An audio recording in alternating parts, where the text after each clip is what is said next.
তোমরা দুটো নৌকায় পা দিবে না। কটা নৌকায় বললাম? দুটা নৌকায়। এখন দেখুন আপনি আল্লাহকে কতটা ভালোবাসেন। মায়ের আপনার কাছে দ্বীনি শিক্ষা কতটা আছে আমি প্রমাণ করে দিচ্ছি। কিভাবে ধর্মকে বিক্রি করা হচ্ছে। মুসলিম কিছু নেতা তারা আমাদের দেশের হিন্দু ভাইদের পুজোর অনুষ্ঠানে যাচ্ছে, বলে আমি তোমার ধর্মকে ভালোবাসি। ওরে হারামখোর, ধর্মকে ভালোবাসিস না ওর ভোটটা ভালোবাসিস? কথাটা বুঝতে পারেননি? ধর্মকে না তার ভোটকে। আর কিছু আমাদের দেশের হিন্দু নেতা তারা তোমার ঈদে আসছে, ইফতারি পার্টিতে আসছে, তুমি মনে করছো আমার ধর্মকে উনি ভালোবাসেন না, তোমার ভোটকে ভালোবেসে এসছে। এটাই কোরআনের আয়াত সত্য। পেছনে গিয়ে বলে আমরা তো মজাক করতে গিয়েছিলাম। আল্লাহর কসম আল্লাহ তোমাদের সাথে মজাক করেছে, ঈমান দান করেনি। কোরআনে আরো এক জায়গায় খুলেন, যারা মনে করছেন গেলে অসুবিধা কি আছে আমি উদাহরণ দিচ্ছি। এই গ্রামে ডাকাতি হচ্ছে, ডাকাতি বুঝেন তো? একটা বাড়িতে ডাকাতি হচ্ছে, সবাই ঘুমাচ্ছে, একটা বাড়িতে ডাকাতি চলছে। খুব ভালো করে বুঝবেন, এটার মধ্যেই আপনি বুঝতে পেরে যাবেন যে আপনার আল্লাহ ব্যতীত অপরের কাছে যাওয়া চলবে কিনা, অপরের কাছে মাথা টেকা যাবে কিনা। চলুন বুঝতে পারবেন। আমার মুসলমান ভাই, ডাকাতি হচ্ছে, সবাই ঘুমাচ্ছে, একজন পেশাব করতে উঠেছে। রাত্রে পেশাব লাগে না? লাগে না? উঠেছে তো সে রাস্তায় গাছের সাইডে পেশাব করছে। সে দেখতে পাচ্ছে দরজা ভাঙছে একজনা, দরজা ভেঙে সবাই ঢুকেছে, বাইরে দুজন দাঁড়িয়ে আছে, সব মালগুলো নিয়ে এসে তাদের বাড়ির গাড়িতে চাপাচ্ছে, সব তাণ্ডব করে তাদের মাল লুটে তারা চলে গেল। গোটা গ্রামের মানুষ জেগে গেছে, পুলিশ এসে পৌঁছেছে। পুলিশ বাবুরা জিজ্ঞেস করছে কে কে দেখেছিলে বলো। সে বললে স্যার আমি প্রথম থেকে শেষ পর্যন্ত দেখেছি। কাকে বেশি কেলানি দিবে? কথা বলেন, কাকে বেশি মারবে? ওকে মারবে না? মারবে না? এই মালটাকে আগে মার, একে নিয়ে চল, মাল বেরিয়ে যাবে, তাকে আগে মারবে। তুমি যদি বলো আমাদের দেশের কিছু গুমরা বদ্দিন মুসলমান, তারা বলছে হুজুর সাহেব আমরা তো পুজো পাঠ করতে যাইনি, রায়গঞ্জে বউকে নিয়ে একটু ঠাকুর দেখতে গিয়েছিলাম, তো তুই বেশি মার খাবি। কথাটা বুঝতে পারেননি? যদি বলেন কেন, কোরআনে আছে ভালো কাজের আদেশ করো, অসৎ কাজের নিষেধ করো। নবীজি বললেন যে যদি তোমার চোখের সামনে আল্লাহ বিরোধী কাজ হয়, হয় হাতের দ্বারা রুখে দাও, তা না হলে জবানের দ্বারা। যদি সেটাও না করতে পারো, কমপক্ষে ঘৃণা করে সেই জায়গা থেকে সরে চলে এসো। আমার মুসলমান ভাই, তুমি সেখানে থাকা মানে সেটাকে সাপোর্ট করা, ঠিক কিনা? কথা বলেন, সে ফেরে পড়বে। আল্লাহ ব্যতীত অপরকে উপাস্য হিসাবে গ্রহণ করা। চলুন এরপরে আমি বুঝাই। কোরআন শোনাচ্ছি আপনাদেরকে একটা একটা করে, যে কোরআনে আছে। আপনি যদি বলেন আমি এমনি গেছি, লা ইলাহা উলাই ওয়া লা ইলাহা উলা, তোমরা দুটো নৌকায় পা দিবে না। কটা নৌকায় বললাম? দুটা নৌকায়। এখন দেখুন আপনি আল্লাহকে কতটা ভালোবাসেন। মায়ের আপনার কাছে দ্বীনি শিক্ষা কতটা আছে আমি প্রমাণ করে দিচ্ছি। বেশিরভাগ যুবক, বয়স্করা তো বটেই, বেশিরভাগ যুবক এই মৌলী সাহেব যদি কাল থেকে গ্রামের সমীক্ষা করে, আরবি 12টা মাসের নাম বলো, আমার মনে হয় 100 জনের মধ্যে 98 জন বলতে পারবে না। ঠিক বললাম না ভুল বললাম? 98 জন। আপনি জিজ্ঞেস করুন, ছেলে যখন 5 বছর বয়স, তার মা তাকে শিক্ষা দিচ্ছে বল জানুয়ার, জানুয়ারি। প্রথম ভাষাটা তাকে শিখাচ্ছে জানুয়ার, প্রথম ভাষা। ফেব্রুয়ারি, মার্চ, এপ্রিল, মে তোমার সন্তানকে শিক্ষা দিলে না মুহররম, সফর, রবিউল আউয়াল, রবিউল সানি, জামাদিউল আউয়াল, জামাদিউল সানি। তুমি শিখিয়েছো সন্তানকে আরবি মাসের নাম শিখাতে পারোনি। পহেলা জানুয়ারির ফজিলত কোরআন হাদিসে আছে? কথা বলেন, কথা বলেন। আর আছে? শুনেছেন কোনো মৌলবীর মুখ থেকে? জীবনে শুনতে পাবেন না। কেন? এটা ইংরেজদের তৈরি মাস।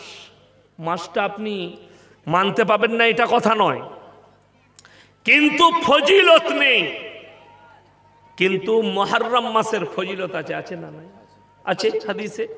সফরের প্রত্যেকটা মাসের ফজিলত আপনি হাদিসে পাবেন। কি বলনা প্রত্যেকটা মাসের। তাহলে এই মাসগুলো তোমার মনে নাই? আমাদের যুবকরা 1 জানুয়ারি পালন করে, করে না করে না? তো তুমি কার দলের লোক? আল্লাহ রসুলের, সাহাবিদের, না উলামাদের, না ভণ্ডর, না তুমি বেঈমান কাফেরের দলের লোক? তুমি নিজে বিচার করো। তুমি বেঈমান কাফেরের দলের লোক, আর তুমি নিজেকে মুসলমান বলে দাবি করো। আমার ভাই, আগে চলুন। যদি বলেন আল্লাহ আমাকে কি দিয়েছে, তুমি নিজে একটু গুনতে শুরু করো তো। একবার গুনুন। যাদের এখানে মনে হচ্ছে নামাজ কেন পড়বো, যাদের মনে হচ্ছে আল্লাহকে কেন বিশ্বাস করব, যাদের মনে হচ্ছে দাড়ি কেন রাখবো, টুপি কেন রাখবো, তাদেরকে অনুরোধ করে বলে যাচ্ছি, নিজের দিলকে জিজ্ঞেস করুন। তোমাকে আল্লাহ হাত দিয়েছে, তোমার হাতটা যদি না থাকতো? তোমাকে আল্লাহ চোখ দিয়েছে, তোমার চোখ আছে, তুমি দেখতে পাও, তো তোমার এলাকায় অন্ধকে জিজ্ঞেস করো চোখটা আল্লাহর কত বড় নিয়ামত। একটা অন্ধই বলতে পারবে কত বড় নিয়ামত। যার পা থাকতে পা নেই, তাকে জিজ্ঞেস করো পাটা আল্লাহর কত বড় নিয়ামত।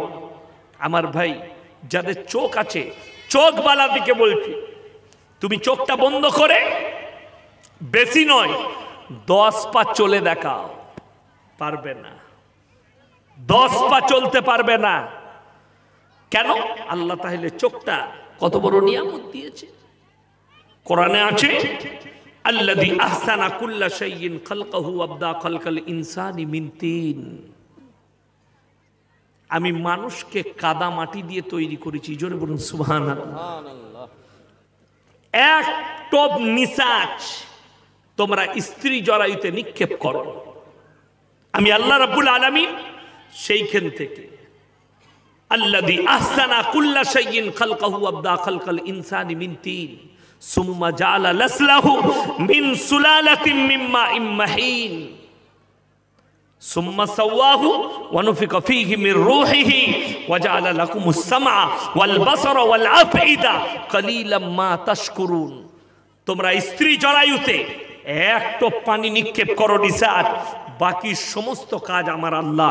চক্ষু আমি দান করেছি, কর্ণ আমি দান করেছি, অন্তর আমি দান করেছি, তোমাদের মধ্যে রূহটাও আমি আল্লাহ ফুঁকে দিয়েছি। জোরে বলুন সুবহানাল্লাহ। একটা রক্তপিণ্ডলি, রক্তপিণ্ডলি থেকে মাংসপিণ্ডলি, তার মধ্যে আকৃতি।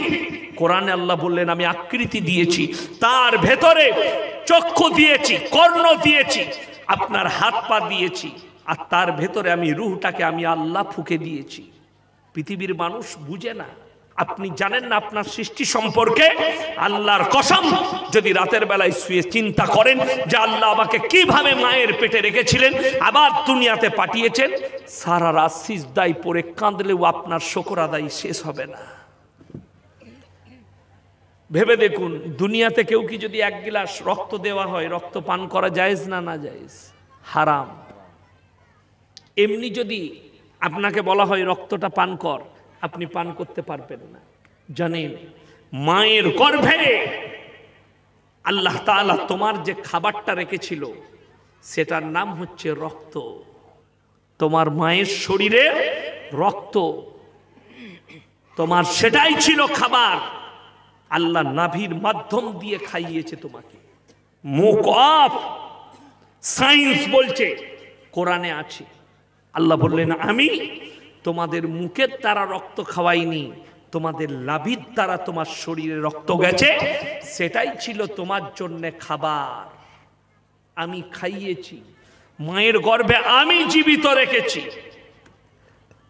তারপরেও তোমরা আমাকে বিশ্বাস করো না। দুনিয়া শুনেলেন কাকে বলে?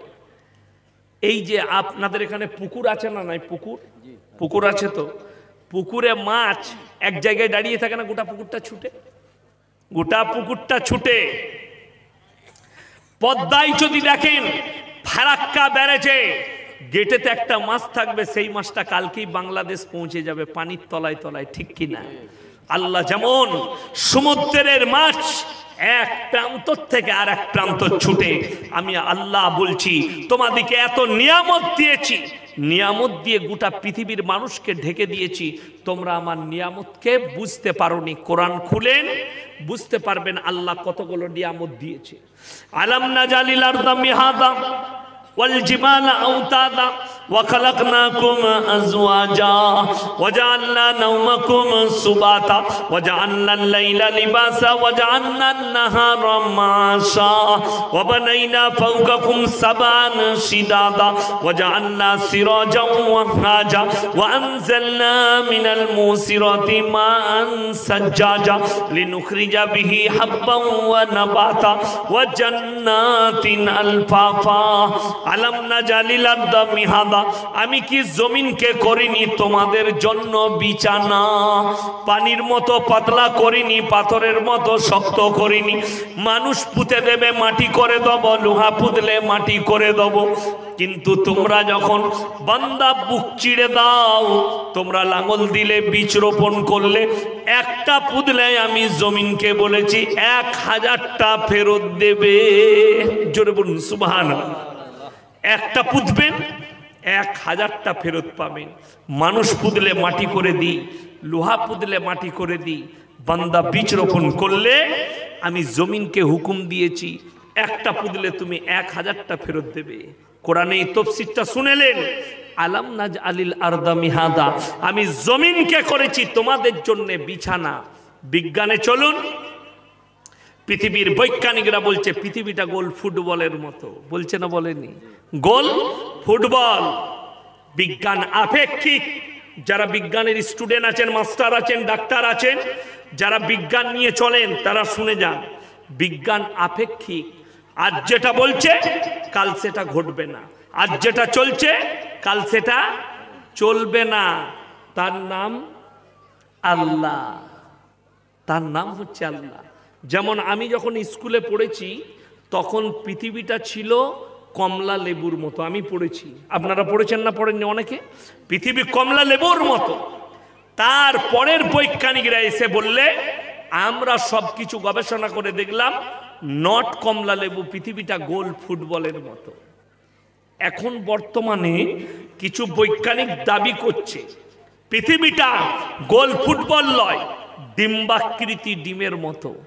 আবার কিছুদিন পরে কিছু বৈজ্ঞানিক আসবে, তারা বলবে ডিম্বাকৃতি নয়, মালটা টেরা বেঁকা, তোদের থিওরিতে আসবে না। তার নাম আল্লাহ, তার নাম আল্লাহ। আমার মুসলমান ভাই, আর আল্লাহ কোরআনে কি বললেন? আলাম নাজআলিল আরদা মিহাদা। দেখুন, বিজ্ঞান বলেছে পৃথিবীটা ঘুরছে, বলেছে না বলেনি? পৃথিবী ঘুরছে, চন্দ্র সূর্য এরা গ্রহ এরা দাঁড়িয়ে আছে। চলুন, আর কোরআনে আল্লাহ সূরা ইয়াসিন কুল্লুম ফি ফালাকিন ইয়াসবাহুন, নবমণ্ডলে যা আছে তারা যেন নিজের নিজের কক্ষপথে চলমান, নিজের নিজের রাস্তায় সবাই চলছে। তার কয়েকটা দলিল কোরআনে আছে। বিজ্ঞান শুনেলেন, কোরআন থেকে পেয়েছে সবকিছু, কিন্তু কোরআনকে অ্যাভয়েড এই জন্য করেছে ইসলাম গোটা পৃথিবীতে সত্য প্রকাশ পেয়ে যাবে। জোরে বলুন সুবহানাল্লাহ। আমরা কেউ কি শুনেন, একটা কোটিপতি লোক, ভারতের যতগুলো অন্ধভক্ত আমার বয়ান শুনেন, আর আপনারা যারা রেকর্ডিং করছেন আমাদের অন্ধভক্তদিকে শুনিয়ে দেন, যারা বলছে আমাদের দেশের হিন্দু ভাইদিকে জোর করে ধর্ম পরিবর্তন করা হচ্ছে। আল্লাহর কসম করে বলছি, ইসলাম জোর করে কেউ কি কবুল করানো হয় না, ইসলাম নিজের ইচ্ছায় হয়। আপনাকে বলে দিই, যার কাছে করোড় করোড় টাকা আছে, ধরেলেন 50-60 কোটি টাকার মালিক, সে কারুর কথায় চাপে আসবে না নিজের মনে চলবে? বলুন। আমার কাছে 50 কোটি টাকা থাকলে তো এখনই আমার 15টা বডিগার্ড আসতো, আসতো না? আসতো না? বডিগার্ড আসতো। আর আমি কারুর পরোয়া করব? টাকা থাকলে, টাকা থাকলে পরোয়া করবে না। ভেবে দেখুন, সেই দামি লোক যারা ইসলাম কবুল করেছে, ভারতের একটা দামি আর্টিস্ট, তার নাম হচ্ছে মমতা কুলকার্নি, অনেক ফিল্ম করেছে। মেয়েটা কেরলের কোনো বড় ব্যবসায়ীকে বিয়ে করেছে, মুসলিম, এবং তারপর থেকে পর্দা থেকে সরে গিয়ে ইসলাম কবুল করে নিজেকে পর্দা করে নিয়েছে। জোরে বলুন সুবহানাল্লাহ।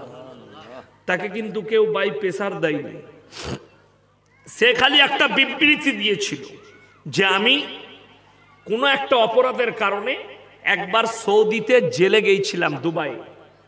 তো সেখানকার জেলারদের যে ব্যবহার, যে ব্যবস্থাপনা, যে আখলাক, আমি সেটা দেখে ইসলামকে চিনতে পেরেছি। যদি এদের ব্যবহার এত ভালো হয়, ইসলামের ব্যবহার কত ভালো। জোরে বলুন সুবহানাল্লাহ। আজ থেকে 9-10 মাস আগে, মানে গত বছরে, গত সিজনে আমার একটা জলসা ছিল দক্ষিণ 24 পরগনায়। তো মাদ্রাসার জলসা। তো আমি মাদ্রাসার জলসা হলে আপনাদের এখানেও পোস্টার ছড়ানো হয়েছে না হয়নি? আমার জলসা আছে, এই কাগজগুলো ছড়ানো হয় এলাকায়। তো সেখানে বড় গেট করেছে তারা একটা রাস্তার, মানে মেন রোডের ওপরে। তো সেই যুবকটা আমার নাম দেখতে পেয়েছে, বর্ধমানে বাড়ি রেখেছে। সেই ছেলেটা কিন্তু অমুসলিম ছেলে, হিন্দু ভাই। আমাকে ফোন করেছে, ফোন করে সালাম দিয়েছে। আমি কিন্তু প্রথমে বুঝতে পারিনি। আমি বললাম, আমাকে বললে, হুজুর সাহেব আপনি কি এখানে জলসায় আসছেন? আমি বললাম হ্যাঁ যাচ্ছি। বলে আপনার সঙ্গে পার্সোনাল দেখা করব। আমি বললাম কিসের জন্য? স্যার আমি একজন হিন্দুদের ছেলে, আমি কয়েক বছর ধরে আপনার জালসা শুনতে শুনতে আল্লাহ আমাকে কবুল করেছে, আমি ইসলাম কবুল করে নিয়েছি। জোরে বলুন সুবহানাল্লাহ। আমি দেখা করতে চাই।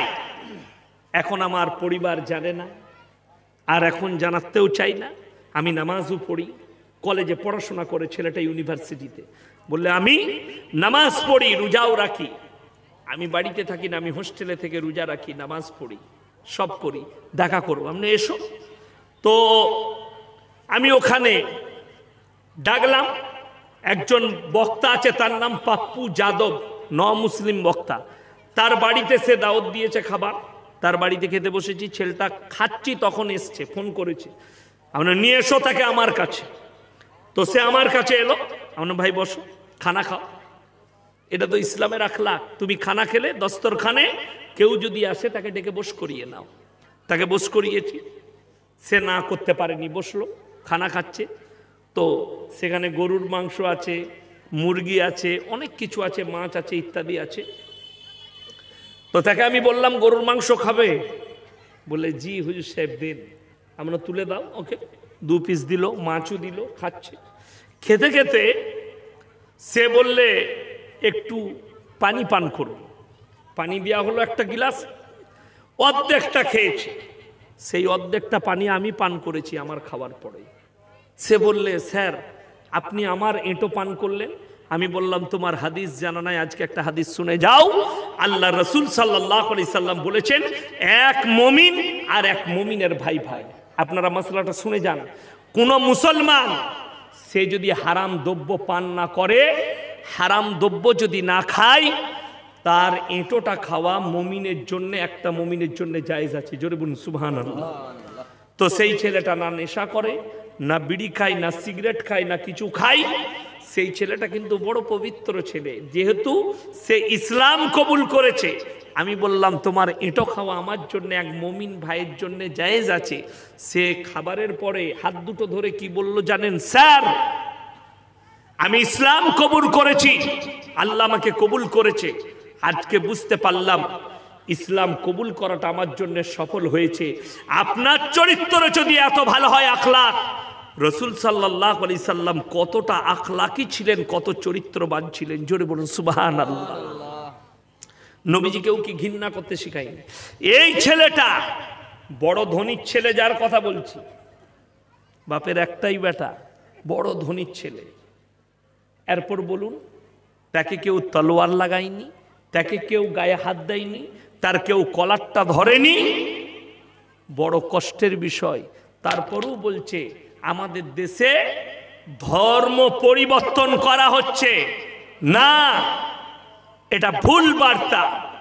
মুসলমান তুমি অ্যালার্ট হয়ে যাও, আপনার চরিত্র এত ভালো করুন। আল্লাহর কসম খেয়ে বলে যাচ্ছি, নবীজি তলোয়ারের দ্বারা ইসলাম প্রচার করেননি, নবীজি হিংসা বিদ্বেষের দ্বারা ইসলাম প্রচার করেননি। নবীজি সাল্লাল্লাহু আলাইহি সাল্লাম যদি ইসলাম প্রচার করেছেন, আখলাক আর চরিত্রের দ্বারা ইসলাম প্রচার করেছেন, ব্যবহারের দ্বারা ইসলাম প্রচার করেছেন। আপনার আখলাক কোথা? আপনার ব্যবহার কই? আপনি একটা ব্যবহার শুনিয়ে দিন। আপনি আমাদের দেশে ব্যবসায় সব থেকে সফল কারা জানেন? কারা? মারোয়ারিরা। তার কারণ একটাই, আপনার আখলাকটা তারা লিয়েছে, তারটা আপনি লিয়েছেন। আপনি একটা মারোয়ারির দোকানে কাপড় কিনেন, কাপড় বাড়িতে নিয়ে এলেন, খুলে আপনার বিবি দেখলো কাপড়টা ফাটা, ছিঁড়া বেরোতে পারে না? পারে না, বেরিয়েছে। আপনি একদিন পরে গেলেন, দাদা কাপড়টা ফাটা বেরিয়েছে। মারোয়ারি কি বলবে জানেন? দাদা কিছু মনে করবেন না, কষ্ট পেয়েছেন, বাবুকে কাপড়টা পাল্টিয়ে দাও। স্যার কিছু মনে করবেন না, কষ্ট হলো আপনার, জানি না, দেখে নিতে হতো, বেরিয়ে গেছে, কিছু মনে করবেন না। এটা হচ্ছে মারোয়ারির আখলাক। এর মুসলিমের দোকানে যদি যান, দাদা গামছাটা নিয়ে গেছিলাম, ভেতরটা ছিঁড়া আছে, তুই আর কোনোদিন আসবি না আমার দোকানে। ঠিক বললাম না ভুল বললাম? আপনাকে ঘুরে তো দিবি না, দিতে চাইবে না, প্লাস বলবে জীবনে আমার দোকানে আসবি না। তার ধ্বংসটা কার হবে? এর হবে না মারোয়ারির হবে? বড় কষ্টের বিষয়, আপনার চরিত্র নেই, আপনার ব্যবহার নেই, তাই আপনি সফলতা পাননি। আপনি যদি নবীজির আখলাক ধরেন, আপনি ব্যবসায় সফলতা পাবেন, কারোবারে সফলতা পাবেন, চাষে আবাদে সফলতা পাবেন। আপনার ব্যবহারে আপনি ইসলামকে ফিরে পাবেন। আপনার ব্যবহার দেখে একজন অমুসলিম ইসলাম কবুল করবে। এক নম্বর কি শোনালাম? আলাম নাজালিল আরদা মিহাদা, আমি কি জমিনকে করিনি তোমাদের জন্য বিছানা, ওয়াল জিবাল আওতাদা, আর পাহাড়গুলোকে খুঁটো গেড়েছি, জমিন তুমি নড়াচড়া করো না। 3 ভাগ পানি, 1 ভাগ স্থল। 3 ভাগ পানি, 1 ভাগ পৃথিবীতে স্থল আছে। আল্লাহ জমিনকে তৈরি করার পরে জমিন ভাসছিল, আল্লাহ খুঁটো গাড়লেন। খুঁটো কোনগুলো? পাহাড়গুলো। ওয়াল জিবালা আওতাদা, আমি পেরেক স্বরূপ, খুঁটো স্বরূপ পাহাড়গুলোকে গেঁথে দিলাম, জমিন তুমি আর নড়াচড়া করবে না। ওয়া খালাকনাকুম আজওয়াজা, এই আয়াতটা মারাত্মক আয়াত। আমি ওয়া খালাকনাকুম আজওয়াজা, আর আমি যা সৃষ্টি করেছি জুড়া জুড়া, নর আর নারী, স্ত্রী আর পুরুষ, ভালো আর মন্দ, কালো আর সাদা, উঁচু আর নিচু, স্থল আর পানি, সব আমি জুড়া জুড়া সৃষ্টি করেছি। আমি আল্লাহ খালি বিজোর। জোরে বলুন সুবহানাল্লাহ। পানিটা দেন। একটা জিনিস, আমাদের দেশে এখন বহু কোয়ালিটির বক্তা বেরিয়েছে। অনেকজন দেখবেন জলসা করতে করতে বলছে বিসমিল্লাহ। তারা নিজেদিকে অনেক বেদী, কেউ চতুর্বেদী, কেউ সপ্তম বেদী, কেউ অষ্টম বেদী বক্তা। সে তার জ্ঞান দিয়েছে, সে হয়েছে। কি বায়ান করছে শুনেলেন? আমাদের বর্ধমানের এক চতুর্বেদী মাল আছে, সে বায়ান করছে স্টেজে, গুটকাখোর। কি বায়ান করছে জানেন? ভাইরা মায়েরা বোনেরা, ভগবান গড ঈশ্বর আল্লাহ সব এক, যা বুঝে করগা। হবে কোরআনে ভগবানের নাম কোথায় আছে? হাদিসে ভগবানের নাম কোথায় আছে? ঈশ্বরের নাম কোথায় আছে? অনেক শিক্ষিত মুসলমান কি বলে জানেন? ফেসবুকে লেখে ঈশ্বর আপনার মঙ্গল করুক। এর থেকে বড় বেঈমান কেউ নাই। আল্লাহকে ঈশ্বর বলে ডাকা কোরআনে কোথাও লেখা, হাদিসে নেই। শুনেলেন? আল্লাহর যতগুলো নাম আছে, একটা নামেরও স্ত্রীলিঙ্গ নেই। জোরে বলুন সুবহানাল্লাহ। আল্লাহ শব্দের স্ত্রীলিঙ্গ নাই। ভগবানের ভগবতী, ঈশ্বরের ঈশ্বরী, গডের গডি, সবারই স্ত্রীলিঙ্গ আছে। আল্লাহর কসম, আল্লাহর স্ত্রীলিঙ্গ নাই। কুল হুয়াল্লাহু আহাদ আল্লাহুস সামাদ লাম ইয়ালিদ ওয়া লাম ইউলাদ ওয়া লাম ইয়াকুল লাহু কুফুয়ান আহাদ। এই আয়াত, এই সূরা যারা পড়বে আর এটার উপরে বিশ্বাস রাখবেন, এর থেকে বড় ইমানদার হওয়ার আর কোনো সবুত লাগবে না। এইটার উপরে বিশ্বাস করলে সেই লোকটা শিরিক করতে পারে না, সেই লোকটা আর কবরে সিজদা দিতে পারে না, গাছতলায় সিজদা দিতে পারে না, মূর্তির সামনে মাথা ঠুকতে পারে না। এই আয়াতটার মানেটা পড়ে যারা বিশ্বাসী হবে, চলুন আল্লাহ কোরআনে বললেন সব জুড়া জুড়া, আমি আল্লাহ খালি বিজোড়। আগে চলুন। ওয়াল জিমাল আওতাদা, ওয়া খালাকনাকুম আজওয়াজা ওয়া জাআলনা নাওমাকুম সুবাতা, আর নিদ্রাকে করেছি তোমাদের আরামের উপকরণ। অনেক মানুষের দেখবেন এমন রোগ আছে ঘুম হয় না, আছে না নাই? ঘুম হয় না। ঘুম না হলে শুনে নেন, যখনই দেখবেন আপনার ঘুম হচ্ছে না, সঙ্গে সঙ্গে ডাক্তারের পরামর্শ নেন। যারা পরামর্শ নেবে না, মনে করবেন এই ঘুম হবে ওই ঘুম হবে, আরো 2 দিন যাক, আরো 1 মাস যাক, সেই লোকটার ব্রেনের দোষ হবে, নার্ভের প্রবলেম। নারী হোক কিংবা পুরুষ হোক, ঘুম না হলে নার্ভের প্রবলেম। ডাক্তারে দেখবেন ঘুমের ট্যাবলেট দেয়, ঠিক কিনা কথা বলে? ডাক্তারকে জিজ্ঞেস করুন তো, স্যার ওটা ঘুমের ট্যাবলেট না ঘোরের ট্যাবলেট? ওটা ঘোরের ট্যাবলেট, বুকা। যদি ঘুমের ট্যাবলেট হতো তাহলে তো 15টা ট্যাবলেট খেয়ে শুয়ে পড়লে মোটামুটি 15 দিন পরেও ঘুমটা ভাঙতো। কিন্তু ঘুম ভাঙবে না, মালটা পটল তুলে দিবে। কথাটা বুঝতে পারেননি? সে একবারই মরে যাবে বেশি খেলে। কেন? ওটা তো নেশার ট্যাবলেট। নিদ্রা আল্লাহর কসম করে বলছি, আল্লাহ দিয়া নিয়ামত। আল্লাহ যদি কেড়ে নেয়, 1টা সেকেন্ডের নিদ্রা পৃথিবীর কোনো শক্তির দিবার ক্ষমতা নেই। আল্লাহ যদি নিদ্রা দিয়ে দেয়, পৃথিবীর কেউ আপনাকে রুখতে পারবে না ঘুমানো থেকে। আল্লাহর নিয়ামত হচ্ছে নিদ্রা। জোরে বলুন সুবহানাল্লাহ। ওয়াজআলনা নাওমাকুম সুবাতা ওয়াজআলনা আল-লাইলা লিবাসা, এবং রাত্রিকে করেছি নিঝুম এবং পর্দা। রাত্রিতে আমি আমার পশু পক্ষীকে বলে দিই, আমার বান্দার ঘুমের ডিস্টার্ব হবে, তাই তোমরা চেঁচামেচি করো না। ওয়াজআলনান নাহারা মাআশা, আর দিনকে করেছি খাদ্য অন্বেষণের জন্য। ফজরের সময় উঠো, 2 রাকাত করে 4 রাকাত নামাজ আদায় করো, আর বেরিয়ে পড়ো হালাল রুজির সন্ধানে। আমার আল্লাহ কোরআনে অপর জায়গায় বলেছেন, ইয়া আইয়ুহাল্লাযীনা আমানুর কাউ ওয়াসজুদু আবুদু রাব্বাকুম ওয়াফআলুল খায়রা লাআল্লাকুম তুফলিহুন। হে আমার বান্দারা, তোমরা আমার সামনে রুকু করো, সিজদা করো, কান্নাকাটি করো, আমি আল্লাহ তোমাদিকে কামিয়াবি দেব। জোরে বলুন সুবহানাল্লাহ। আপনি বেলা 8টায় উঠছেন, দিয়ে বলছেন ব্যবসায়ী যাচ্ছেন, চা খেয়ে বইয়ের হাতে, নামাজও নাই কিচ্ছু নাই, তো তোর ব্যবসায় বরকত কি করে হবে? তোর কাছে হালাল রুজি কি করে আসবে? সবাই হাত তুলে বলুন, আজ থেকে নামাজ কাজা কেউ করবেন না। জোরে বলুন ইনশাআল্লাহ। হাত তুলেন, জোরে বলুন ইনশাআল্লাহ। নামাজ কাজা করবেন না, পরকালটাকে সুন্দর করতে চাইলে। চলুন। ওয়াজআলনা নাহারা মাআশা ওয়া বানাইনা ফাওকাকুম সাবআন শিদাদা। আমার আল্লাহ কোরআনে বললেন, হে নবী বলে দাও,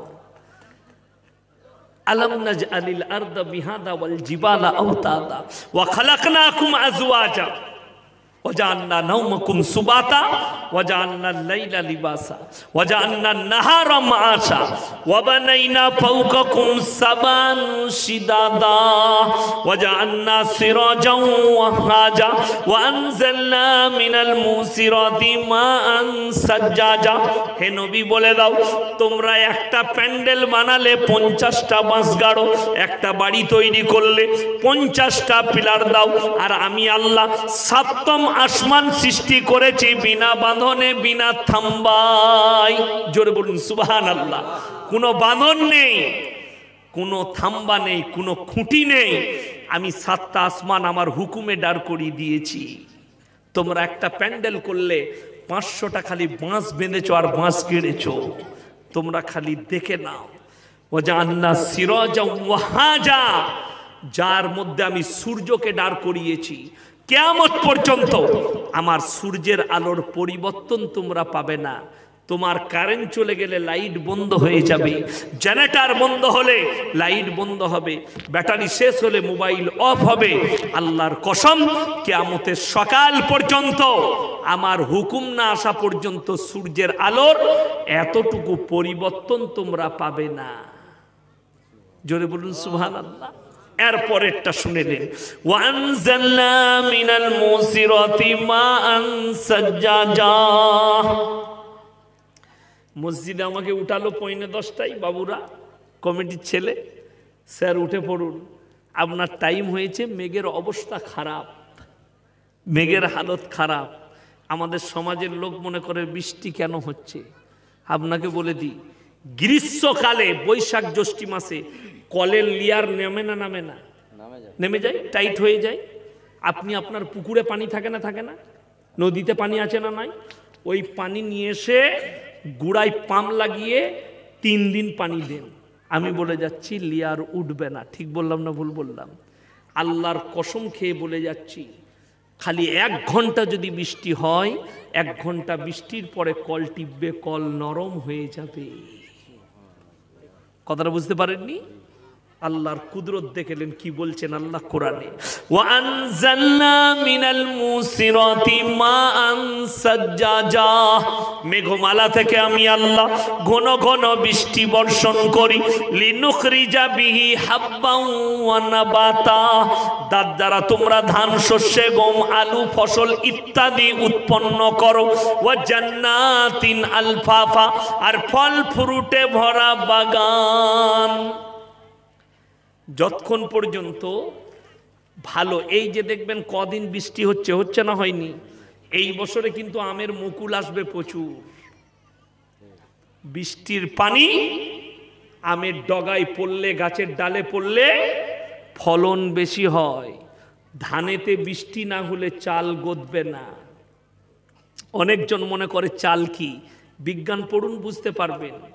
আহা, যখন ধান ফুলিয়ে যায় আল্লাহর কুদরতে তাদের মুখগুলো খুলে যায়, আমি আসমান থেকে শিশির বর্ষণ করি, তার ভেতরে ঢুকে যায়, আর সে মুখ বন্ধ করে, সেটারই নাম হচ্ছে চাল। জোরে বলুন সুবহানাল্লাহ। বিজ্ঞান খুলুন, এটাই পাবেন। আপনার চোখ দিয়ে পানি আসা দরকার। আল্লাহ কত নিয়ামত দিয়েছে, তারপরেও আপনার নামাজ পড়তে দ্বিধাবোধ, আল্লাহর কাছে সিজদা করতে। কসম খেয়ে বলে যাচ্ছি, যারা মনে করেন নামাজ পড়বো না, রোজা রাখবো না, এতে আমার আল্লাহর কোনো যায় আসে না। শুনেলেন, আপনি সিজদা করুন আর না করুন, নামাজ পড়ুন আর না পড়ুন, আল্লাহর কসম 24 ঘন্টা তোমাদের ছায়াগুলো আমার আল্লাহকে সিজদা করছে। জোরে বলুন সুবহানাল্লাহ। তোমাদের ছায়াগুলো। ইসলাম, আল্লামা ইকবালের কথা মারাত্মক কথা, তিনি লিখে গেছেন, ইস ঘর কো আগ লাগি ঘর কি চিরাগ সে। মুসলমান, তোমরা নিজেদের ঘরে নিজেরাই আগুন ধরিয়েছো। এরপরে যে হাদিসগুলো বলছি শুনেলেন, আল্লাহর নবীর হাদিস, কিয়ামতের দিনে সবথেকে প্রথম 1 শ্রেণীর আলেম জাহান্নামে যাবে। 1 শ্রেণীর আলেম হুজুররা, এরা জাহান্নামে যাবে। তারা কারা? যারা ধর্মকে বিক্রি করে ফেলেছে, পয়সার বিনিময়ে, টাকার বিনিময়ে, সম্মানের বিনিময়ে। সম্মান, আমাকে যদি রাজ্যসভা থেকে বলে আপনাকে বিনা প্রতিদ্বন্দ্বিতে একটা পদ দেব, আর আমাকে যদি খালি বলা হয় যে আপনি খালি বলবেন আল্লাহ বলে কেউ নেই, এটা বলে দিলি, আপনারা বিশ্বাস হচ্ছে না? আমি ইয়াসিন যদি আজকে দিনাজপুরের মাটিতে বলে যায়, কিংবা কালকে লাইভে এসে বলি যে আল্লাহ বলে কেউ নেই, দিল্লি থেকে আমার কাছে ওয়াই ক্যাটাগরির বডিগার্ড চলে আসবে। এটা তোমাদের জানা নাই। আপনি বলুন, যারা ইসলাম বিরোধী কথা বলে, আপনি ভেবে দেখুন, আমাদের দেশে একটা ব্যক্তিকে দেশ ছাড়া করা হয়েছে, তার নাম হচ্ছে মকবুল ফিদা হোসেন। নাম শুনেছেন না শুনে নিয়ে শিক্ষিত ছেলেরা। কেন করা হয়েছে? দিনাজপুরে বর্ডারে বাস করছেন ভাই, একটু স্টাডি করবেন। আমি তো স্কুল আপনাদের মতো বেশি দূর যাইনি, কিন্তু খোঁজ খবর রাখি কি চলছে দেশে আপনার বিরুদ্ধে, মুসলমানের বিরুদ্ধে। মকবুল ফিদা হোসেনকে দেশ ছাড়া করা হয়েছে একটাই কারণে, তিনি নগ্ন ছবি এঁকেছেন। কার? দেবদেবীদের। কি করেছিলেন? নগ্ন ছবি। চলুন, কারুর ধর্মকে গালি দেবার অধিকার আল্লাহ আপনাকে দেয়নি। নবীজি সাল্লাল্লাহু আলাইহি সাল্লাম বলেছেন, কারুর দেবদেবীকে গালি দিও না, কারুর ধর্মকে গালি দিও না। কেন? সে তোমার আল্লাহকে গালি দিয়ে বসবে, তোমার ক্ষতি হবে। মকবুল ফিদা হোসেন যেটা করেছেন সেটা দণ্ডনীয় অপরাধ, ইসলামেও এটা অপরাধ। কারুর দেবদেবীর নগ্ন ছবি আঁকার অধিকার তোমাকে কে দিল? চলুন, এটা যদি সত্য হয়, তসলিমা নাসরিন নবীজিকে গালি দিয়েছে না দেয়নি? কথা বলেন। আল্লাহর বিরোধী কথা বলেছেন, রসুলের বিরোধী। বাংলাদেশে থাকতে পাইনি। তসলিমা নাসরিন যদি বাংলাদেশে থাকতো, বাংলাদেশের মৌলবীরা একে, বাংলাদেশের মানুষ একে হত্যা করে দিত। ঠাঁই পেয়েছে কোথায়? আমাদের ভারত সরকার থেকে ঠাঁই দিয়েছে। এই দেশটার নাম হচ্ছে সেকুলার দেশ। প্রত্যেকটা ধর্মের সমান অধিকার আছে। তাইলে এই হারামের আওলাদ তসলিমা নাসরিন ভারতে ঠাঁই পেল কি করে? শুধু ই নয়, চলুন পাকিস্তানের তারেক ফতেহি এই হারামখোরের আওলাদটা বলেছিল দিল্লিতে এক মিডিয়ার সামনে, ইসলাম कैंसर की तरह एक बीमारी है। जोरे बोलो नाउज़ुबिल्लाह। लेकिन हमारे अल्लाह का कुदरत ये है कि उस हराम के औलाद को अल्लाह ने कैंसर का बीमारी दिया और उसे मौत दे दिया। जोरे बोलो सुभान अल्लाह। कैंसरই আক্রান্ত হয়ে হারামের আওলাদ মারা গেছে।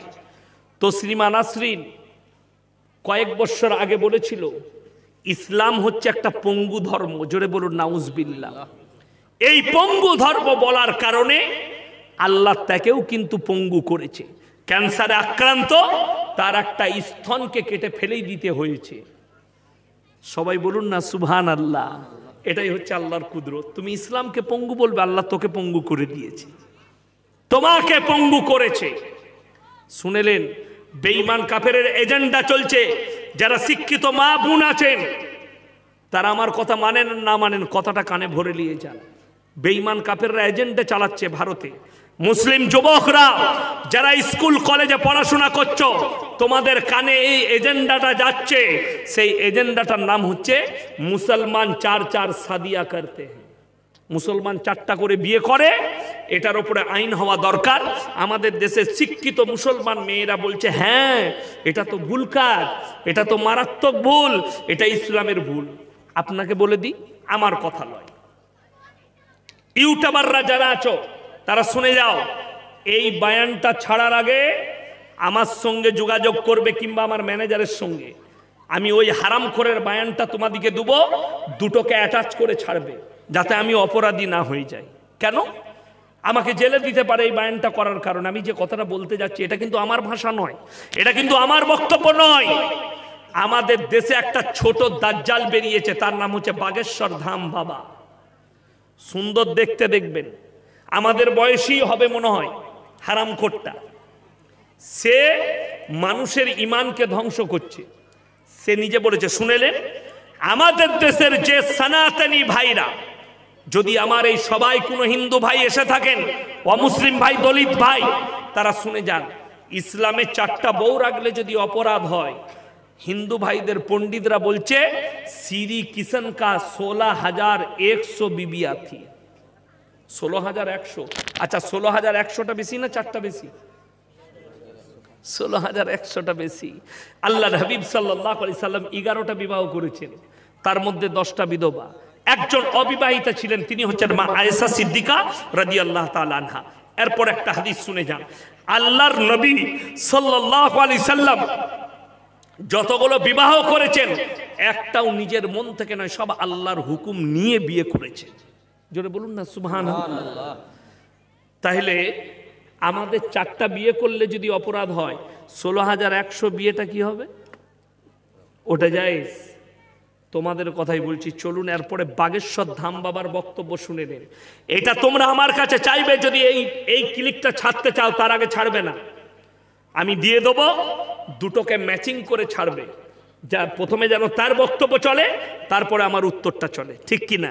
মানুষ বুঝতে পারবে, অমুসলিম ভাইরাও, যে বাগেশ্বর ধাম বাবাই বলেছে। এটা ইয়াসিন সাহেবের ভাষা নয়, ইয়াসিন সাহেবের ভাষা নয়। দুটো পয়েন্ট শুনিয়ে যাব। বাগেশ্বর ধাম বাবা বলছে শ্রী রাম जी के 5 পিতা থে। শ্রী রামজির 5টা বাপ ছিল। नाउज़ुबिल्लाह बोलें, बड़ा कष्ट लगे।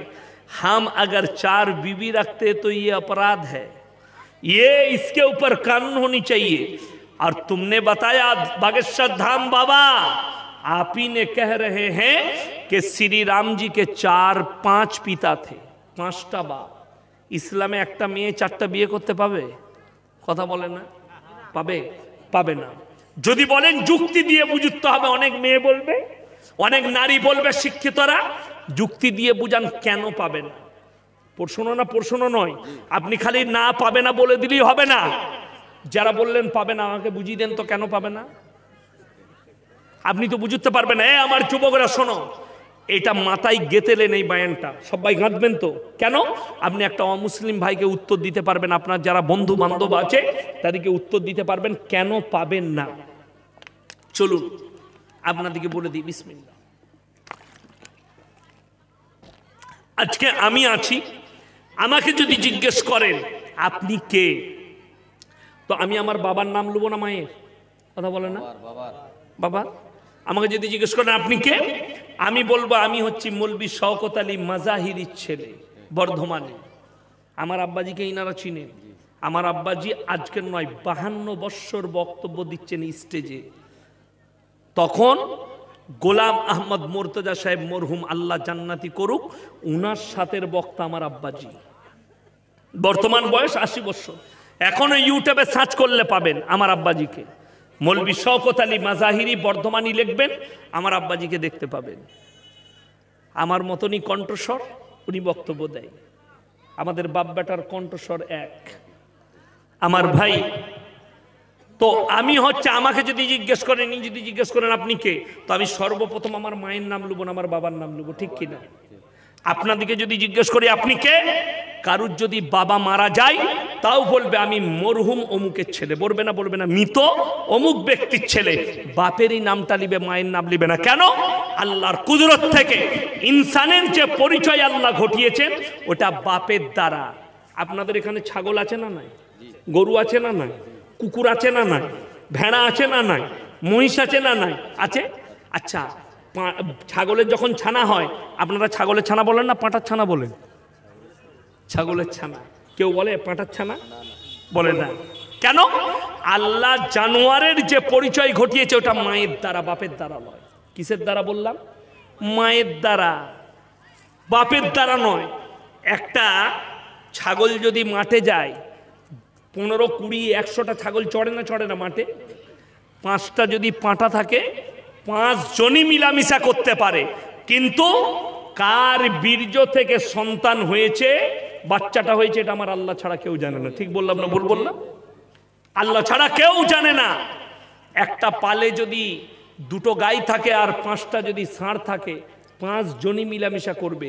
কার বীর্য থেকে বাচ্চাটা হলো আল্লাহ ছাড়া কেউ জানে না। কিন্তু বলুন, একটা স্বামীর যদি 4টা বউ থাকে, এ 4 জনের সঙ্গে মিলামিশা করলো, 4টাই বাচ্চা হলো। 4টা বাচ্চা কার? কথা বলে না? ওই একটাই পুরুষের, ঠিক কিনা? কেন?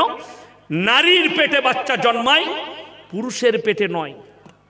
শুনে নেন, ইসলামে এই জন্যে নিষেধ, 4 এক ফুল 3 মালি। নারীর একটা স্বামীর যদি 4টা পুরুষ হয়, ঝামেলা দ্বন্দ্ব দাঁড়িয়ে যাবে, বাচ্চাটা কার? দাঁড়াবে না? দাঁড়াবে না? জানোয়ারের মতো। চলুন এরপরে যদি বলেন পৃথিবীতে কি এরকম মানুষ আছে? হে আমার যুবক যুবতী, তোমরা London, America, Britain, Japan, German, পশ্চিমী দুনিয়াকে যারা ফলো করতে চাইছো, শোনো, লন্ডন, আমেরিকায়, জাপান, জার্মানে, চাইনাতে, উত্তর কোরিয়া, দক্ষিণ কোরিয়া, ব্রাজিল, আর্জেন্টিনা, অস্ট্রেলিয়া, সমস্ত বেঈমান কাফের দেশগুলোই তাদের দেশে পার্লামেন্টে পাস করিয়ে ফেলেছে যে শোনো, পার্লামেন্টে তারা পাস করিয়েছে, এরপর থেকে সমাজে যারা বাঁচতে চায়, যে যুবকরা মনে করবে মায়ের পরিচয় নিয়ে বাঁচবো, মায়ের পরিচয়েও বাঁচতে পারবে। কেন? এই জন্যই তার মা রাস্তায় যাবে, কুকুরের মতো জিনা করবে। আল্লাহ নবীর হাদিস, কিয়ামত যখন কাছে চলে আসবে, রাস্তাঘাটে কুকুরের ন্যায় জিনা হবে। আল্লাহ নবীর দ্বিতীয় হাদিস, গোটা পৃথিবীতে হারাম আওলাদে ভরে যাবে, আর হালাল আওলাদ থাকবে না। বড় কষ্টের বিষয় বলে দিই, মানুষ জিনা করবে, জিনাটাকে হালাল ভেবে নিবে। এখন দেখবেন আমাদের সমাজে পরকীয়া বেড়েছে না বাড়েনি? এই পরকীয়া বাড়ার কারণ হচ্ছে ইহুদিরা। ইহুদিদের এজেন্ডা জানেন আপনি? এই শিক্ষিত সমাজ শুনে যাও, ইহুদিরা এজেন্ডা দিয়েছে ছোট পরিবার, সুখী পরিবার। এখনকার ছেলেরা দেখবেন বিয়ে হলে বলে একটার বেশি বাচ্চা লুবো না, বলছে না? বলেনি? একটার বেশি বাচ্চা লুবো না। আপনাদেরকে একটা ঘটনা শোনাই। আমাদের বর্ধমানে আমার বাড়ির পাশের গ্রাম একজন কারি সাহেব ছিলেন, কারি মুজাম্মেল হক সাহেব। পশ্চিম বাংলার একজন নামি দামি কারি, মারাত্মক কারি। ইউটিউবে সার্চ করবেন পাবেন। তিনি দুনিয়া থেকে চলে গেছেন, আল্লাহ জান্নাতি করুক, বলুন আমিন। তিনার দুজন স্ত্রী সকলে জীবিত আছেন, আমার কাছের মানুষ, আমাদের আত্মীয় হয়। বিসমিল্লাহ। কটা ছেলে মেয়ে জানেন? 23টা। কটা বললাম? 23টা। সবগুলো হাফেজ আলেম, জোরে বলুন সুবহানাল্লাহ। সবগুলো হাফেজ আলেম। তার মধ্যে 4টা ছেলে কাতারের ইউনিভার্সিটি কলেজে পড়ায়। বুঝেলেন? এরপরে 23টা ছেলে মানে তো তাকে খেতে পড়তে পাবে না, তারা অভাব, তাইলে তাদেরকে ভিক্ষা করে খেতে হয় না। উপযুক্ত বাচ্চা তৈরি করেছে, মানুষ করেছে, ছেলে মেয়েদিকে আল্লাহ সুখী করেছে সব ছেলেকে, জোরে বলুন না সুবহানাল্লাহ। আর আপনি বলছেন সুখী পরিবার মানে একটাই বাচ্চা নিলেন, বিবিকে অপারেশন করিয়ে দিয়েছে যেন আর বাচ্চা না হয়, বাচ্চার ঘর তুলে ফেলিয়ে দিয়েছে। খুদা না খাস্তা, আল্লাহ না করুক যদি বাচ্চাটা মারা যায়, তোমাকে সমাজের লোক 8 কুড়া বলে ডাকবে। আপনাদের দেশে কি বলে? আমাদের দেশে 8 কুড়া বলে। আপনাদের কি বলে? যার বাচ্চা ফাচ্চা নাই? খোঁজা খোঁজা বাঞ্জা বলে ডাকে। বড় দুঃখের বিষয়, আমাদের দেশেও কেউ বাঁজা বলে, 8 কুড়াও বলে, বাঁজাও বলে, যে ছেলে পিলে নাই, বাঁজা। ভেবে দেখুন, তোমাকে লোকে বাঁজা বলবে, শেষ বয়সে তোমার মুখে পানি দিবার লোক থাকবে না। হে আমার মুসলমান ভাই, তোমার যদি 5টা সন্তান থাকে, 3টে থাকে, একজন ভাত না দিলে আর একজন ভাত দিবে, ঠিক কিনা কথা বলে? 5টা সন্তান থাকলে তোমাকে একজন যদি না দেখে, আর একটা সন্তান দেখবে, যে ছেলেটা ইমানদার হবে, তোমার লাইন থাকবে। একটাই বেটা। আমার বর্ধমান টাউনে, আমি তখন আগে খাগড়াগড় মাদ্রাসায় থাকতাম। কোথায়? খাগড়াগড়, যেখানে খাগড়াগড় কাণ্ড হয়েছিল, শুনেছিলেন কিছুদিন আগে, কয়েক বছর আগে বর্তমানে খাগড়াগড় কাণ্ড, বোম ব্লাস্ট। এনআইএ ছিল, তাদেরকে অ্যারেস্ট করে নিয়ে গেছে। সে যা ঘটনা ঘটেছে, আমি ওই মাদ্রাসার ফারাগাতের পদে প্রথম শিক্ষক ছিলাম। বর্ধমান টাউনে একজন আছেন, তো আমি মাঝে মাঝে চা খেতে গেলে বাজারের ভেতরে, বর্ধমানে বিগ বাজারের কাছে চা খেতে গেলে আমার সঙ্গে দেখা হতো। তো আমাকে ভালোবাসতেন, এখনো ভালোবাসেন। তো তিনি মারা গেছেন। তিনি ছিলেন একজন বড় ইঞ্জিনিয়ার। ছেলেগুলোকে 2টো বেটা, কটা বেটা বললাম? 2টো বেটা, দুজনকেই প্লেন ইঞ্জিনিয়ার করেছে। কি ইঞ্জিনিয়ার? Plane engineer. 2টো ছেলে বিয়ে করে বউ নিয়ে অস্ট্রেলিয়ায় চলে গেছে। সে কি দুঃখ করতো জানেন? আমি যদি 2টো সন্তান মানুষ না করে আমি যদি 2টো কুকুর পালতাম, তা আমার মৃত্যুকাল পর্যন্ত আমার পাশেই থাকতো। ভাবতে পারেন, দিন যদি না দেন, এই তসলিমা নাসরিনের মতোই সন্তান তৈরি হবে আপনার। তাকে যদি দিনী শিক্ষা না দেন, একটা গ্রামে মাদ্রাসা মসজিদ থাকা মানে বড় সুখের বিষয়। একটা গ্রামে মসজিদে মক্তব আপনারা অবশ্যই চালু করবেন, জোরে বলুন ইনশাআল্লাহ। যারা গ্রামের ব্যক্তি আছেন, ভাইয়েরা মক্তব চালু করুন, ইমামকে আলাদা বেতন দেন, আর মক্তবের তাকিদ দেন। কোরআনী শিক্ষার, দিনী শিক্ষার একটা প্রতিষ্ঠান তৈরি করুন। গ্রামের বাচ্চারা যেন কেউ বাদ্দিন না থাকে, তা না হলে বেঈমান কাফেরের কোলে পড়াশোনা করবে, তোমার ছেলে বেঈমান আর কাফের হয়ে দাঁড়াবে। সবাই করবেন, জোরে বলুন ইনশাআল্লাহ। দেখুন, আজকে পশ্চিম বাংলার বুকে, ভারতবর্ষের বুকে বহু মসজিদ ভাঙা হচ্ছে। কি প্রশ্ন আছে? আদিনা মসজিদের ব্যাপারে কিছু বলেন, ওটা কি আমাদের মসজিদ না আগে মন্দির ছিল? দেখুন, একটা ভালো করে প্রুফ শুনে যান। আপনি যদি আগে দেখবেন বাংলা ইট ভাটা ছিল, এখন চিমনি হয়েছে। চিমনি হয়েছে না হয়নি? চিমনি ভাটা। আগে বাংলা ভাটা মানে মাটিতে ইট তৈরি করে মানুষ পুরাতো না পুরনো। তখন মানুষের মন এত ভালো ছিল, কি করেছে? সেই দেখবেন ঠাকুরের ছাপবালা ইট, সেটা তার কোম্পানি, সে করেছে। সেখানে কিন্তু তাদের একটা চিহ্ন থেকেছে। আপনার মন ভালো ছিল, ভাই ইট নিয়ে আয়, ওই ইট দিয়ে আপনি বাড়ি করেছেন, ওই ইট দিয়ে মসজিদ করেছেন। এখন দেখছে এরা এই মসজিদের পলেস্টার ছেড়ে গেছে, ইঁটে তো মনে হচ্ছে ঠাকুরের ছাপ আছে, তার মানে এটা মন্দির ছিল। কথাটা বুঝতে পারেননি? আচ্ছা আপনারা বলুন, আমরা যে মসজিদ তৈরি করি লোকের জায়গায় করি, কথা বলে না এরা? আরে এত জোরে বলুন এরা যেন ইউটিউবে শুনতে পায়, তা না হলে মনে করবে মৌলী সাহেব মনে হয় ফাঁকা ময়দানে কথা বলছে। কথাটা বুঝতে পারেননি? হ্যাঁ, আপনারা যে এত মানুষ বসে আছেন তারা তো আর দেখতে পায়নি, আমার কাছে শুনেলেন। আমার মুসলমান ভাই, মসজিদ আল্লাহর ঘর একমাত্র ওয়াকফের জায়গায় হয় যে আল্লাহর রাস্তায় জায়গাটা দান করে, ঠিক কিনা? তাছাড়া অন্য জায়গায়। দ্বিতীয় নম্বর, কোনো অবৈধ পয়সার দ্বারা মসজিদ তৈরি হয় না, কিন্তু মাজার তৈরি হতে পারে, মসজিদ হবে না। যদি বলেন এটা বললেন কেন, এই বায়ানটা যখন ইউটিউবে ছাড়বে যে মাজারগুলো অবৈধ পয়সা, হ্যাঁ বাস্তব কথা বলছি। কেন? এই মাজারে ওরস হয়, মাজারে মেলা হয়, মাজার তৈরি করবে, রাস্তায় গাড়ি দাঁড় করিয়ে চাঁদা করছে। আচ্ছা মসজিদের জন্য রাস্তায় গাড়ি আটকে চাঁদা হয়? হয় না। জোরে বলুন সুবহানাল্লাহ।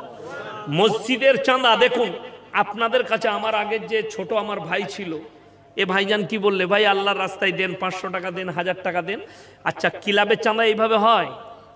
যদি পার্টির ছেলেরা ক্লাবের চাঁদা করে, কি করে, বিল 2000 টাকা কেটে ঘরে পৌঁছে দিলে, ওই টাকাটা পৌঁছে দিবি তো, দিয়ে চলে গেল। ঠিক বললাম না ভুল বললাম? আর তোমার ঘাড় দিবে, তুমি ভয়ে ভয়ে সালাম আলাইকুম, এই যে ভাই সেই 2000 টাকাটা কেটে এসেছিলেই নিলে, না দিলেই তো অন্যদিকে বাঁচ যাবে। কথাটা বুঝতে পেরেছেন না পারেননি? ওইখানে জোর জবরদস্তি চাঁদা হতে পারে, আল্লাহর ঘরে নয়। আল্লাহর ঘর যেখানে হয় জায়গাটাও হয় ওয়াকফের জায়গা, আল্লাহর রাস্তায় দান। আর মসজিদ যেটা হয় ওটা হালাল পয়সায় হয়, হারাম টাকায় হয় না। মুসলমান অ্যাক্টিভ নয়।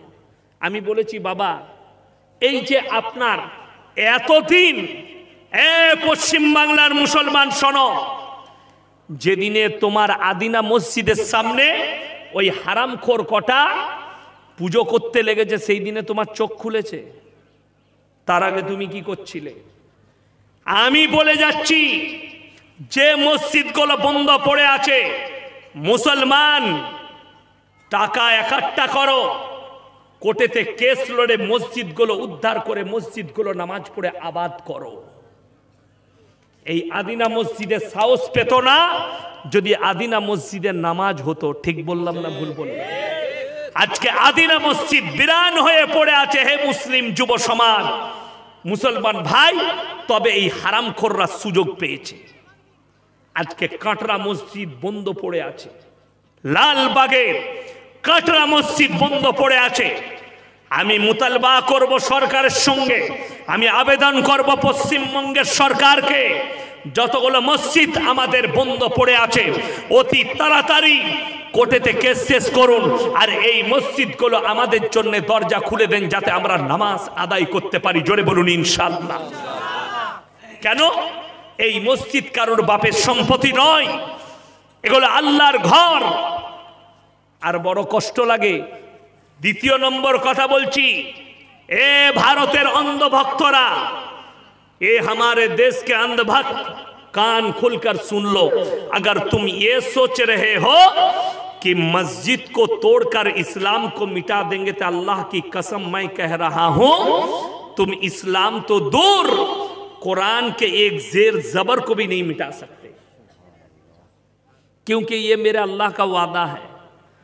सुन लो अंधभक्तों, फिराउन आया था मूसा को मिटाने, खुद मिट गया। नमरूद आया था इब्राहिम नबी को जलाना चाहता था, खुद जल गया, खुद मर गया। लेकिन इब्राहिम अलैहिस्सलाम का एक बाल को भी नहीं जला पाया। जोरे बोलूं ना सुभान अल्लाह। फिर तुम इस्लाम को कहां मिटाओगे? तुम हमें कहां से मिटाओगे? শুনে নেন হে মুসলমান ভাই, যারা আপনাকে ভয় দেখাচ্ছে এনআরসি করে আপনাকে ভারত থেকে তাড়িয়ে দেব, अगर इस्लाम को मिटाना चाहते हो मुसलमान को भारत को हिंदू राष्ट्र बनाना चाहते हो तो 40 करोड़ मुसलमान के कत्ले आम करने पड़ेगी। और तुम अगर बोलोगे कि कत्ले आम करेंगे तो इंशाल्लाह हम तो कत्ल होने के लिए बैठे हैं, फिर आ जाओ कत्ल करने के लिए, फिर पता चलेगा। अभी हमारा तकरीर अगर छूटे भग जाएगा यूट्यूब में तो ये कहेंगे कि मौलवी ने भड़काऊ भाषण दिया। আমাদের দেশের যারা বেরেলবি ভাই আছেন, যারা নিজেদিকে সুন্নি বলছে, তাদেরকে বলছি এরা প্রতিনিয়ত আমাদেরকে গালি দিচ্ছে। জানেন আপনারা কে? জার্জিস আনসারী, আমার বন্ধু মানুষ, উত্তরপ্রদেশে ইউপিতে বাড়ি, একজন ভালো বক্তা। নাম শুনেছেন না শুনেননি? হ্যাঁ, খুব ভালো বক্তা, আমার সঙ্গে অনেক বন্ধুত্ব আছে। প্রায় জলসা করি মেদিনীপুরে, আপনার উড়িষ্যার বর্ডারে, আপনার মালদাতেও অনেক জায়গায় জলসা করেছি ওনার সাথে, কালিয়াচকে পাশের গ্রামে। তো ওনার সম্পর্কে শুনেছিলেন, উনি জেলে গিয়েছিল, শুনেননি? যাই হোক, আমি জানি না কোন অপরাধে গিয়েছিল, জানি কিন্তু বলবো না। কিন্তু জানেন যেদিনে জেল গেছে বিহার আর ইউপির বেরেলবিরা মিষ্টি বিলিয়েছে, নাউজবিল্লাহ বলে। অথচ সালমান আজহারি একজন বেরেলবিদের বক্তা, মুম্বাইয়ে মহারাষ্ট্রের, তাকে যখন গুজরাটে অ্যারেস্ট করা হয়েছে আমাদের সব মৌলবীরাই আমরা প্রতিবাদ করেছি না করেনি? জার্জিস আনসারী নিজে করেছে, আমি শুনেছি প্রতিবাদ। উনি প্রতিবাদ করেছেন कि मौलवियों को जेल में डालकर ये सोच रहे हो कि इस्लाम को मिटा देंगे तो ये तुम्हारा गलत सोच है। আমি এক্ষুনি ইউপির একটা বেরেলবি বক্তার বয়ান আপনাদেরকে শোনাতে পারি, আমার মোবাইলে রাখা আছে হোয়াটসঅ্যাপে। কি বক্তব্য দিচ্ছে শুনেলেন? সে বয়ান করছে देवबंदी वहाबी अगर काबा घर में तवाफ करते करते मर गया तो वो जहन्नम में जाएंगे। नाउजबिल्लाह बोले। এটা একটা বেরেলবি বক্তার বয়ান। দ্বিতীয় ভাষাটা শুনেলেন কত নোংরা। लेकिन एक बेरेलवी अगर रंडी खाना में मर जाए तो वो जन्नत में जाएगा। जोरे बोलो नाउजबिल्लाह। मैं तो दुआ ये करूंगा अल्लाह कि वहाबी देवबंदी का मौत काबा घर में हो जाए, बोलिए ना आमीन। और बेरेलवी का मौत अल्लाह तेरे मुंह के बात को खरीद ले, अल्लाह तेरे मुंह के बात को कबूल कर ले कि तुम लोगों का मौत रंडी खाना में हो जाए। ये तो तुम्हारा जबान का भाषा है, ये हमारा नहीं है। এটা কোনো ভদ্র মানুষের ভাষা হতে পারে? আমরা কাবা ঘরে নামাজ পড়বো জাহান্নামে যাব? তোর জানা আছে আল্লাহর নবীর হাদিস পর, কাবা ঘরে যদি কারোর মৃত্যু হয় আল্লাহ তার সমস্ত গুনাহগুলোকে ক্ষমা করে দেয়। জোরে বলুন সুবহানাল্লাহ। আরে যারা হজ করতে যায় তাদেরকে মাসুম বলা হয়, ঠিক কি না? কথা বলেন তো। আমি যদি তওয়াফ করতে যাই, হজ করতে যাই, তো আমি মাসুম হব না গুনাহগার থাকবো? মাসুম। দেখবেন কাবা ঘরের কোণে যে পাথরটা লাগানো আছে জান্নাত থেকে আসেন নাই, সেইখানে চুম্বন দেওয়ার পরে তাদের পাপগুলোকে মুছে দেওয়া হয়। জোরে বলুন সুবহানাল্লাহ। যদি এটাই হয় দোয়া তো আমি এটাই করব যে আল্লাহ আমাদের মৃত্যু তুমি কাবা ঘরে দিও আর ওদের মৃত্যু যেখানে চাইছে সেইখানে দিও। এটা ওদের ভাষা, কিন্তু আমরা নয়। আমার 40,000 জলসা ছুটছে ইউটিউব আর ফেসবুকে, একটা বার করুন আমাদের একটা মৌলবীর বয়ান শুনান যে এরা জাহান্নামে যাবে। একটা বার করেন এরা জাহান্নামে যাবে বলেছি? একবারও আমি বলেছি যে বেরেলবিরা জাহান্নামী? শুনেছেন? আমার বক্তব্য আছে। যদি এইখানে দেখিয়ে দেন যে ইয়াসিন সাহেব বলেছে বেরেলবিরা জাহান্নামী, আমি এইখানে কসম খেয়ে বলে যাব আর বাই ক্যামেরা বলে যাব আমি জীবনে আর বক্তব্য দেবো না, সামনে বছর থেকে জলসা বন্ধ, মাদ্রাসায় ক্লাস করে খাবো। বলিনি আর বলবো না। কেন? একটা শুনে যান সবাই, একটা অমুসলিম, হিন্দু, দলিত, আদিবাসী, খ্রিস্টান, ইহুদি কেউ কি জাহান্নামী বলতে পাবেন না যতক্ষণ পর্যন্ত সে মারা না যাচ্ছে। বুঝতে পেরেছে? একটা লোক মুশরিক হয়ে মারা গেল, আপনি বলতে পারেন এই লোকটা মুশরিক হয়ে মারা গেছে, এই লোক আর জান্নাত পাবে না। কিন্তু বেঁচে থাকতে কেউ কি জাহান্নামী বলতে পাবেন না, শুধু এতটুকু বলতে পাবেন তুমি যে কাজগুলো করছো এগুলো সব জাহান্নামে যাওয়ার কাজ, এটা বলতে পাবেন। কেন বলে দিই, বাবরি মসজিদের সফলতা আমরা ইসলামে কি পেয়েছে জানেন? যে লোকটা প্রথম হামবার চালিয়েছে তার নাম বলবীর সিং, আল্লাহ তাকে ঈমান দান করেছে, জোরে বলুন সুবহানাল্লাহ। সে নিয়ত করেছিল কলমা পড়ার পরে যে আল্লাহ আমার মৃত্যুর আগে পর্যন্ত আমাকে তৌফিক দিও, আমি 90টা মসজিদ তৈরি করে মৃত্যুবরণ করতে চাই। তার হাত দ্বারা 74টা মসজিদ আবাদ হয়েছে, জোরে বলুন সুবহানাল্লাহ। তারপর আল্লাহ তাকে মৃত্যু দিয়েছে। তো এই লোকটা যদি জান্নাতে যায়, একে যদি কেউ জাহান্নামী বলে, সে লাঞ্ছিত হবে না হবে না? লাঞ্ছিত। ওই জন্য আপনি কেউ কি জাহান্নামী বলতে পাবেন না। মুর্শিদাবাদের একজন গুটকাখোর জিলাপি হুজুর আছে, তার নাম হচ্ছে মুফতি জুবের। আমি কিন্তু একে প্রতিনিয়ত একটা জলসায় 3টে বক্তাকে চ্যালেঞ্জ করেছে, 3জন বক্তা আমাদের চ্যালেঞ্জ করেছে। আমার নাম আছে, মুমতাজুল ভাইয়ের নাম আছে, আর একজন কার নাম আছে, যাই হোক, বলেছে যেখানে বসবি বস। আমি মুফতি জুবের, তোমার লেগে দেশি মুরগি রেখেছি আমি আমার বাড়িতে, তুমি আমার মাদ্রাসায় এসো, যেদিনে পারবে, তুমি একা লয়, তোর 14 গোষ্ঠী যতগুলো গুটকাখোর জিলাপি হুজুর আছে সবাইকে নিয়ে আসবি আমার মাদ্রাসায়, তুই চলে আয়, তোকে আমি বুঝিয়ে দেবো। এই লোকটা বয়ান করছে যে বেরেলভিরা ছাড়া আহলে হাদিস, দেওবন্দি, ফুরফুরা সবাই জাহান্নামী, খালি বেরেলিরা জান্নাতে যাবে। ও জাহান্নামী বলে দিচ্ছে। আচ্ছা বলুন, আল্লাহর নবীর হাদিস, কিয়ামতের পূর্বে আমার উম্মতরা 73টা দলে বিভক্ত হয়ে পড়বে, এটা সত্য না মিথ্যা? সত্য। এটা যদি সত্য হয়, একটা দল জান্নাতি হবে, সেই একটা দল তুই কি করে বললি? হাদিসে কোথায় লেখা আছে যে বেরেলিরা জান্নাতে যাবে? না, এটা নয়। হাদিসে আছে জান্নাতে যারা যাবে তারা হচ্ছে যারা নবীজি সাল্লাল্লাহু আলাইহি সাল্লামের হাদিস এবং আল্লাহর কোরআন, নবীজির আদর্শ মোতাবিক চলেছে, তারাই একমাত্র হচ্ছে ওই দলটা। সবাই আমরা হাদিস, কোরআন, নবীজির সুন্নাহ মেনে চলবো, জোরে বলুন ইনশাআল্লাহ। দেখুন, আপনাদের অনেকের মনে হবে যে কোন মৌলবীর কথা শুনবো, ও একটা বলছে, এই মৌলবী একটা বলছে, ওই মৌলবী একটা বলছে, আমরা তো সাধারণ মানুষ কনফিউজ। আপনাদেরকে বুঝিয়ে দিয়ে যাই, এখানে সবজি বাজার কোথায় আছে? আছে। সকালবেলায় আপনি সবজি কিনতে গিয়েছেন, আচ্ছা আপনি বেগুন কিনবেন, বেগুনটা কানা কিনবেন না দেখে কিনবেন? দেখে কিনবেন। যদি কানা বেগুন আনেন, বউ কি বলবে? তুমি কানা দেখে লাউনি, বলবে না? বলবে না? বউ কানা বলবে। তুমি কিনবে ভালো বেগুনটা দেখে, যাতে কানা না হয়। তুমি টমাটোর কিনবে গলাটা লয়, শক্তটা দেখে। তুমি টমাটোর শক্তটা বুঝলে, কানা বেগুনটা চিনতে পারলে, পচা মাছটা চিনতে পারলে, যে প্যাক টিপে দেখে নেবো। আর তুমি কানা হুজুরটা চিনতে পারোনি? কানা বেগুনটা চিনতে পেরেছো? কানা হুজুর যদি বলেন হুজুর চিনিয়ে দেন, কোরআন খুলে নেওয়ার পরে সূরা বাকারা, কোন সূরা বললাম? সূরা বাকারা।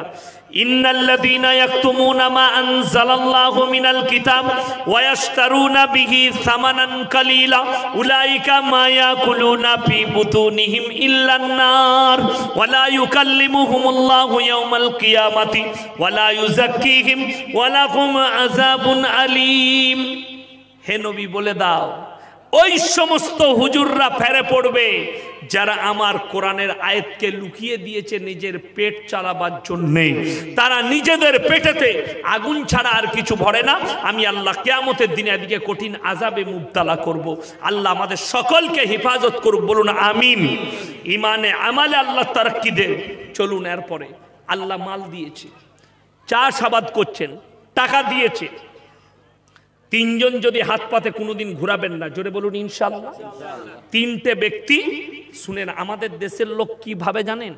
আপনার কাছে একজন ভিক্ষুক হাত পেতেছে, আপনি দেখলেন লোকটা হাট্টা কাট্টা, লোকটা হাট্টা কাট্টা।